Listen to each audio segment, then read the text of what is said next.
have a call from Zeke Sadiq, an inmate at Clark County Detention Center. To accept this call, press 5. To refuse this call, hang up now. To block this call and all future calls, press 9. come on, pick up. I'm stuck on house arrest, so what can I do? I got a few topics I'd like to discuss with you. I'm locked up and preaching, free within myself. Preach! Dedicate my time to spread knowledge yourself. I'm grateful for the lessons and I pray for the wicked. They destroy the truth, but I'm bound to stay gifted. I accept life blessings by affirming my intention. I'm a poet, a magician, I'm one of God's inventions. Learn to make the most out of every situation. Give out my love without hesitation. I'm a Sin City Saints, spreading mercy over justice. Now check out the show and let's all make progress. What's the haps? What's the haps?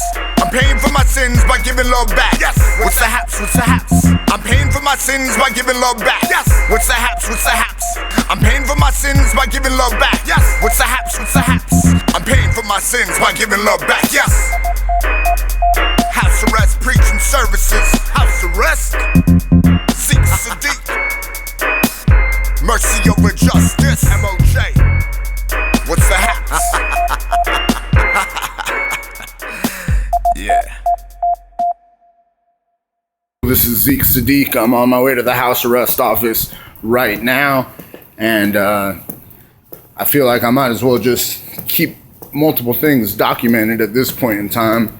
So right now I'm journeying through downtown Las Vegas on my way to the office, like I said, and as you can see, I'm dressed fairly nicely because my dad, he said to me one day, be your own lawyer.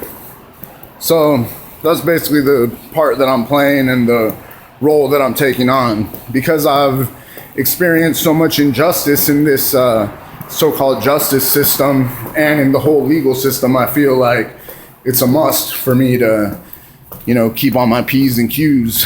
And many of you that have known me for years or personally know me know that I'm a avid connoisseur of the marijuana, but I have been clean and sober for about 45 days now. Well, allegedly sober, I would say. I mean, yeah, I've been free from THC in my system, but I wouldn't necessarily consider that the word sober is correct, because my mind does not feel sober without something that I've considered to be my medication for at least 15 years.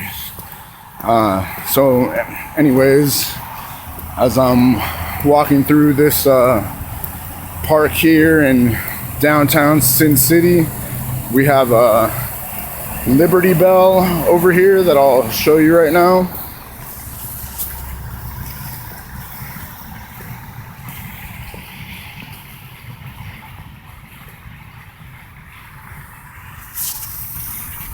And I hope that was a good shot.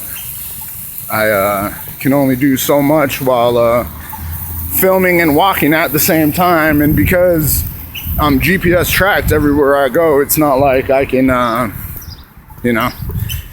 do everything that I want to do. I'm not truly free. I'm at least outside, I'm under the sun. It's all kinds of nature spirits, ethereals around me, and I'm blessed to be in their company. I love having the birds fly over my head, and I'm blessed to be under the sun, under the all-seeing eye of the true divine. And these people, as Mos Def had declared on one of his albums, I'm pretty sure it was Black on Both Sides, that these people in power, they want to play the all-seeing eye. They want to act like that's who they are, but really, all their satellites, all their GPS, all of these little games that they play, they don't amount to much. They still can't be the divine. And the divine is within you. The divine is inside of you. The divine is within me. And this is just a quick little reminder to stay free no matter where you are, and liberate your mind and liberate your soul from this illusion of Maya, this trap, this place that we live in. And as Neo escaped the Matrix, I hope that you're all able to escape the Matrix of illusion of this place that we live in. And I'm approaching the Clark County Detention Center, and I am going to report to my house arrest officer right now. And basically, I think today is a day of judgment. I've been clean from the use of marijuana, which I do consider to be my medication, for about 45 days right now, which is about as long, which is technically as long as I have been incarcerated or held prisoner by these people, with first off 32 days in jail and then house arrest. So here we are at the Clark County Detention Center, and basically I'm about to check in. They might have me drug test today. I did piss dirty after 30 days, so keep your fingers crossed for me, people. I'll have more to say if I'm out. If not, I'll be trapped. So here I am walking back home now, thank God. Well, I guess I didn't even have to report today, so I just got ready to show my face and, said hello to my house arrest officers, and there's not much that can be done now. I'm grateful for it. I wasn't even tested. They told me to come back next week. I guess I'm supposed to report every 2 weeks, even though in the paperwork it says every week. But what can I do about it? As I've mentioned in my previous blog, I am innocent, and this whole thing has really just put fear into me, and I guess that's the whole goal of the system, or ultimate agenda, I guess we can say. As an immigrant myself, I always remember my father loving this country, always flying the American flag, always being very excited for the 4th of July, always embracing all American holidays, and always doing his best to be a active and righteous member of American society. So my father and my mother decided to leave Argentina, Buenos Aires, the capital city, when I was just 2 years old. They felt that they had experienced enough political persecution in Argentina to come to the United States to fulfill their dreams, to have all of their dreams come true. And as we all know, so many people came here from all around the world for decades, possibly even centuries, seeking the true bliss, the American dream, absolute freedom, freedom from injustice, freedom of religion, freedom to pursue life, liberty, and happiness, as we've all been told. But how many of us are actually able to pursue that dream nowadays? How many of us actually feel like we're at liberty? How many of us feel like we're truly happy? How much of the population is actually suffering from depression, anxiety? How many people do you know that are taking psychotropic pharmaceutical drugs? And I will say that myself, as a connoisseur of the marijuana, I've loved smoking weed for years, and I've always considered it to be a medicinal thing, and I would not change my mind on this topic. I refuse to, because I can see the medicinal value in it. I always have seen it, and I know that for millennia, different ancient cultures have used this medicine, this medicinal herb, to help cure various kinds of diseases. Why would your mind have cannabinoid receptors if it wasn't meant for you to intake cannabis? It makes no sense. Absolutely no sense. So, as I walk through the city streets of Las Vegas, of downtown Sin City, I am blessed by the rays of the sun. I am surrounded by beauty and nature. And I feel actually at some peace right now.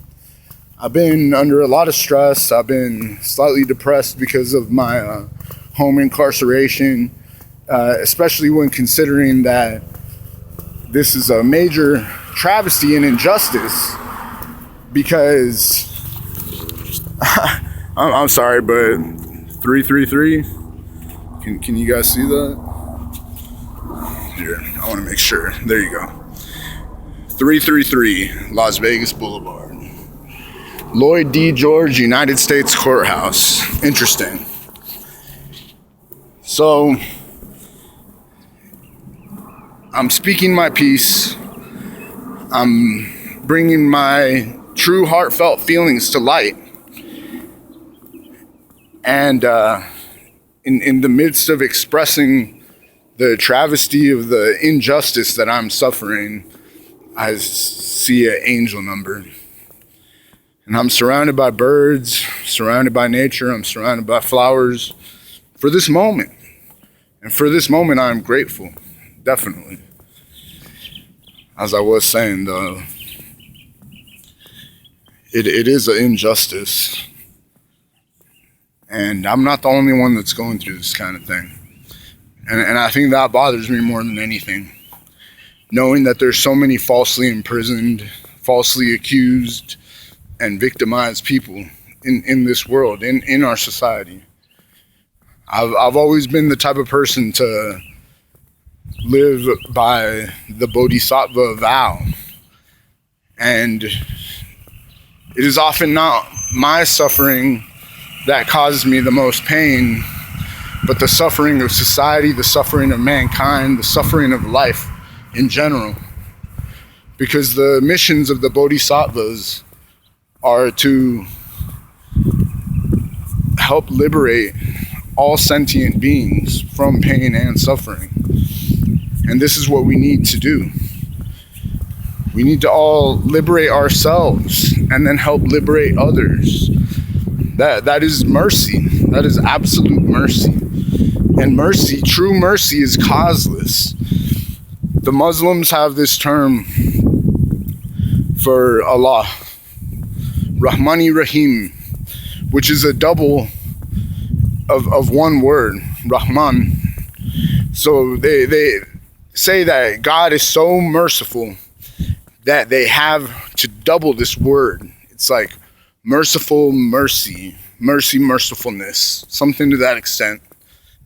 So as a kid, when I studied the Judeo-Christian Islamic traditions, and I was told of God's mercy, God's love for humanity, but then also told of God's vengeance and control and desires for us to, be slaves to him, I guess, in some overbearing sense, because truly the highest freedom in this world is submission to God. So there is an essence of slavery in submission to God, but not through fear.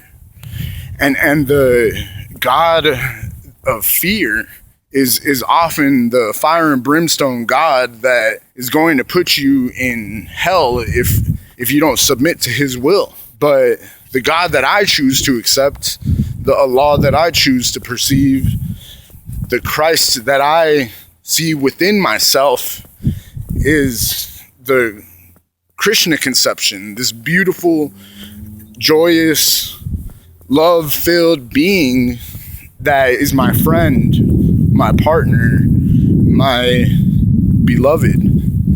And it is this God that I choose to perceive, because to me that is Rahmani Rahim. So I wish you all a blessed day, and this is Zeke Sadiq. Stay tuned for more on What's the H.A.P.S. House Arrest Preaching Services.